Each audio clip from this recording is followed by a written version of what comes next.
ជាបងប្អូនណាជាបងប្អូនសាបសូន្យថ្ងៃមកទៅជាយ៉ា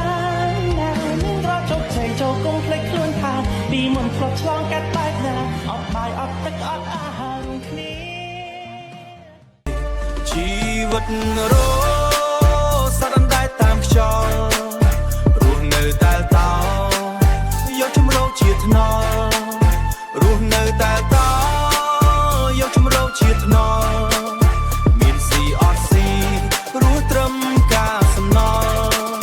អីលើកលាដល់បានជួបសំណាងហេឆ្លប់ដើរតាមផ្លូវដែលមិនមានពន្លឺបងប្អូនបំភ្លឺងើពីដេកដៃបងប្អូនខ្ញុំដៃបងប្អូនខ្ញុំសវ៉ាតោងពីដំណេកឲ្យដូចជាមេឃមានពន្លឺភ្លឺថ្លារស់ជាបងប្អូនដូចជាក្បូននឹងគង្គារឿងវេទនាយើងជួបអងហើយជួបទុកលំបាកយើងហែលឥតលហើយ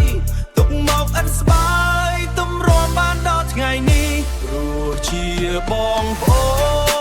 នមិនបោះបង់គ្នាលំបាកគ្រប់គ្រា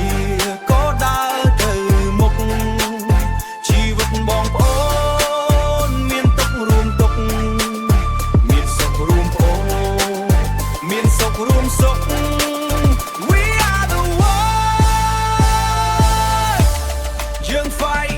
រាល់ថ្ងៃមិនបានសម្រាកទោះវាតបយ៉ាឧបសគ្គយ៉ាងណាមិនដែលបន់ព្រះមិនសំពះទេវតាមិនសំពះទេវតាយើងតែងហានខ្លា Never give up លុយមិនសំខាន់ជាងទឹកចិត្តមិនមានគំនិតក្បត់ផិតគ្នាឡើយ Life is a game but we play a team we never dream to betray ជាបងប្អូនណារស់ជាបងប្អូនមិនបោះបង់គ្នាលំបាកគ្រប់គ្រាក៏ដើរតាមទៅមុខជីវិតបងប្អូនមានទុករួមទុកមានសុខរួមសុខ We are the world រស់ជាបង